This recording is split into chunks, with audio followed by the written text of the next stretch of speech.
Actually, sofas are scary. They're big, they're expensive, and no matter how many times you measure your living room, you are terrified it's not gonna fit.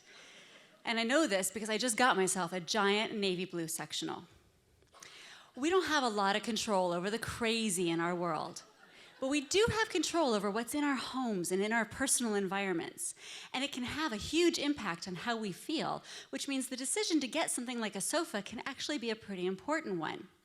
And I learned this back when I had a sofa that was a problem.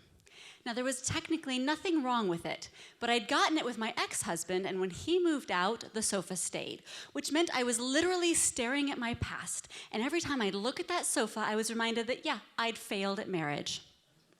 I couldn't keep living like that, so I sold it on Craigslist. I bought myself a new one for $30, and with that and some fresh paint, I had took what was our living room and I made it mine. Just like that, I went from being dragged down and depressed by my surroundings to literally waking up to my future. And it wasn't about erasing my past, but it was about closing a door on an old story.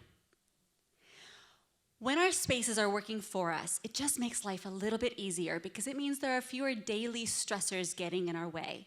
But when our spaces are working against us, it means that we're letting things that we have control over frustrate us and get in our way. And unfortunately, I learned that because I spent a year of my life ticked off when I came home, not because I'd had a bad day, but because my key wouldn't turn in the lock very easily, which meant I spent a year frustrated by something that took me one trip to Home Depot, 20 minutes, and a screwdriver to fix. But even if you know your home isn't working for you, you may not know how to fix it. What you have to do is figure out what you need from your space and learn to articulate it to yourself, your spouse, and if you're working with one, your designer. You have to show me what you need. Don't tell me you want a calm living room and think I'm gonna know what you mean by that. Words like calm or blue or affordable mean different things to different people.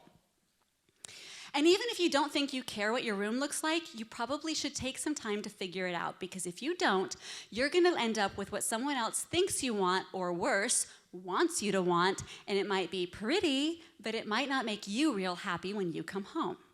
So whether you just want the bedroom of a grown-up so you're not embarrassed to bring a date back to your place, and that means getting the mattress off the floor, picking out a bed and some nightstands and table lamps, or you want to build a TARDIS in your office like I did, you have to do some homework. Just go online and choose out 10 images of spaces you would love to come home to, and don't worry about if the designs will work in your space. Just pick out the 10 images and then analyze your data. For example, if you were to show me this house idea book, I would see that you're drawn to dark and moody wall colors, brick walls, metal and leather furniture, and that you want a room that's masculine, but not so masculine a girlfriend will come in and immediately change it. These pictures tell me that you want a room that reflects your ambition and your drive and your success, or the success you will have. You want a room that makes you feel cool and calm and collected.